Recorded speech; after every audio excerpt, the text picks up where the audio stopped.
The top 5 pirate myths that are actually fact. Yar. Number 5. Pirates flew the Jolly Roger over their ships. 'Tis true, me hearties. The old skull and crossbones was a real flag that pirates flew to scare their prey. But most pirates didn't settle for this boring old design. They added their own piratey flair. Black Bart's had himself holding an hourglass with the devil. Captain Lowe's had a blood-red skeleton standing at the ready. And Christopher Moody's flag was so colorful, it became known as the Bloody Red. But pirates were shrewd attackers. As they approached their enemy, they would fly a friendly flag. Then, right at the last minute, they'd replace it with the old Jolly Roger. Like your mother told ya, never trust a pirate. Number 4. Pirate ships were rowdy, boisterous vessels full of drunken rogues.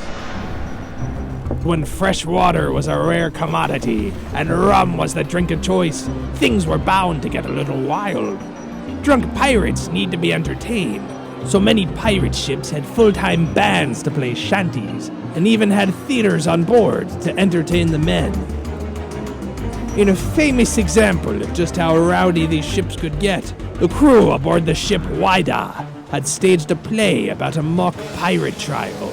When some confused and drunken crew members stumbled in right as the pirate actor was sentenced to murder, they threw hand grenades, drew their cutlasses, broke the actor's leg, took the arm off the playwright, and killed a member of the audience. It almost makes cruise ship dinner theater sound appealing. Number 3. Pirates had hooks and peg legs.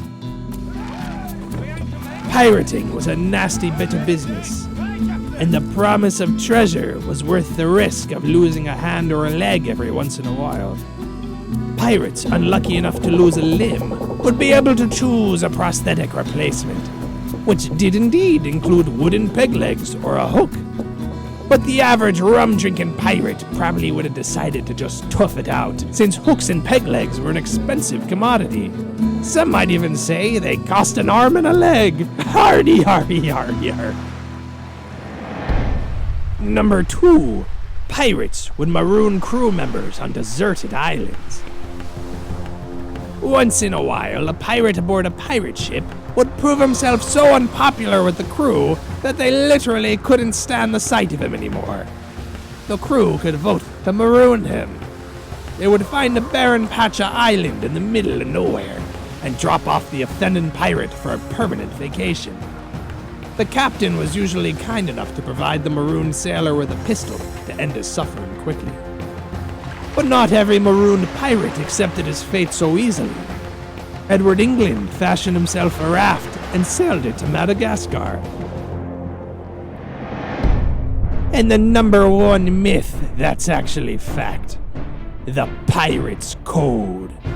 If you had what it took to be a pirate, you'd have to abide by the pirate's code. In general, pirates don't like rules, yar. But if you wanted to set sail, you'd have to agree to the captain's demands. Different pirate captains had their own rules aboard their ships. Black Bart ordered all musicians to rest on the Sabbath day. Captain Phillips promised a swift death to any of his crew caught meddling with a prudent woman. Captain Lowe promised a shiny new pistol to whichever pirate aboard was the first to spot the enemy's sail.